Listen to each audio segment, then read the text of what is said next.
இன்னைக்கு என்ன சாப்பாடு? அவசரத்துக்கு ஒரு குழம்பு முட்டை குழம்பு எப்படி வைக்கலாம்னு பார்க்கலாம் வாங்க.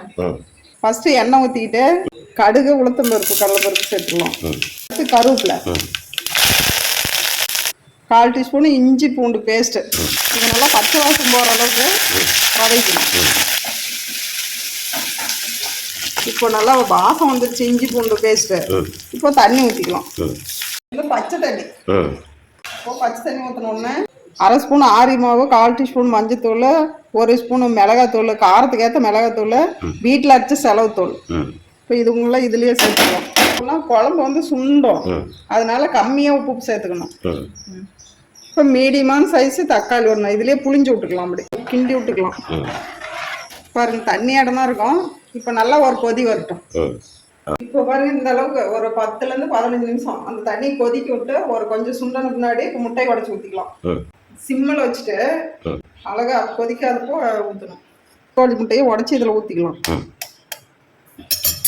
அழகா உடச்சி இப்படி பொறுமையாக விடணும். இதான் ஒன்னோட ஒன்று ஒட்டாத அளவுக்கு ஊற்றணும்.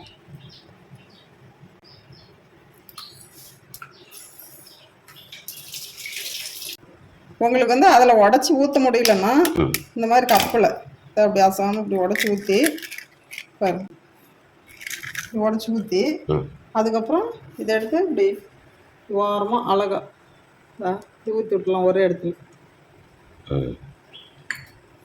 இப்போ சிம்மில் வச்சு பொறுமையாக வேகணும். 15 நிமிஷம் சிம்மிலேயே வேகணும். ரொம்ப அனல் அதிகமாக வைக்கக்கூடாது.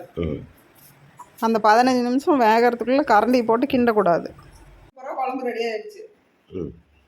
இப்போ சாதத்தில் போட்டு பசி சாப்பிட்டா டேஸ்ட் அவ்வளோ அட்டகாசமாக இருக்கும். ஓகே. இந்த குழம்புக்கு சப்பாத்தி, பூரி எல்லாம் சாப்பிடலாம்.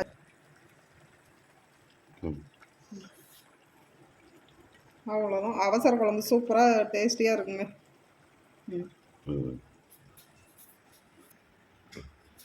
அவ்வளோதான். சூப்பராக குழம்பு ரெடி ஆயிடுச்சு. அவசரத்துக்கு நான் அந்த மாதிரி தாங்க பண்ணுவேன். ஓகேங்க, அடுத்த வீடியோவில் பார்க்கலாம். பாய்.